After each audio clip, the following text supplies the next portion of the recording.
बोलते क्यों नहीं? क्या होने वाला है मुझे?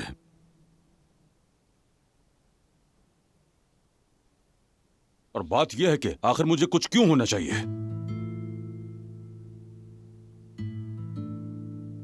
क्या छुपा रहे हो तुम लोग? जवाब दो मुझे।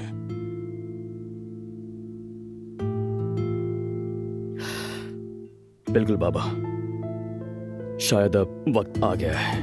मैं जानता था कोई बात तो जरूर है। क्या बात है? दरअसल हमीद मेरी जान, क्या तुमने वो दवाई ली या नहीं? ली थी। अब बोलो, सुन रहा हूं मैं।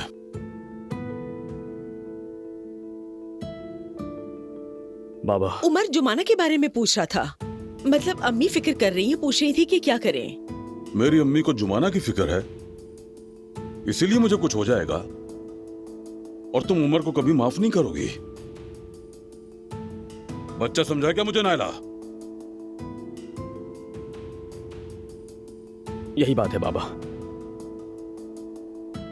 बाबा, असल में अम्मी ये कह रही हैं कि अगर जुमाना को निकाल दिया तो दादी जान बहुत दुखी हो जाएंगी। यही बात कर रहे थे हम। तो मतलब ये सारा मामला जुमाना का है? जी हाँ बाबा। आयजा और मोहम्मद से कोई ताल्लुक नहीं है। लेकिन सच बताओ, आयजा और मोहम्मद के दरमियान कुछ हुआ है क्या? वो अलग हो गए हैं? सच बताओ, छुपाओ मत मुझसे। माफ कीजिएगा बाबा, ऑफिस से कॉल है, मैं बस अभी आता हूँ। मैं भी जाके चेंज कर लेती हूँ। नायला, तुम बैठी रहो यहाँ। रात भर बेचैनी से बड़बड़ाती रही हो। आखिर हो क्या रहा है? मैं बड़बड़ाती रही? क्या कहा मैंने? समझ में नहीं आया। बस अपने मुंह मुंह में कुछ बकती रही सारी रात तुम। शायद कोई डरावना ख्वाब देखा हो मैंने। जुमाना अब तुम्हारे ख्वाबों में आने लगी है? यानी तुम्हें आयजा और मोहम्मद से ज्यादा सिर्फ जुमाना की परेशानी है।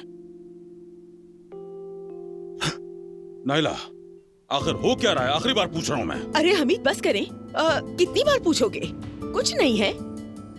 मैं कपड़े बदलती हूँ, चाय रखती हूँ, तब तक तैयार हो जाएगी। तुम्हें दवा लेनी है, नाश्ता भी बना देती हूँ।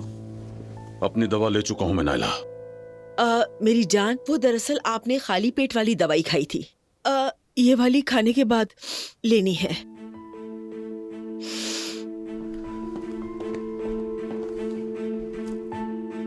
मैंने खाली पेट तो कुछ खाया ही नहीं।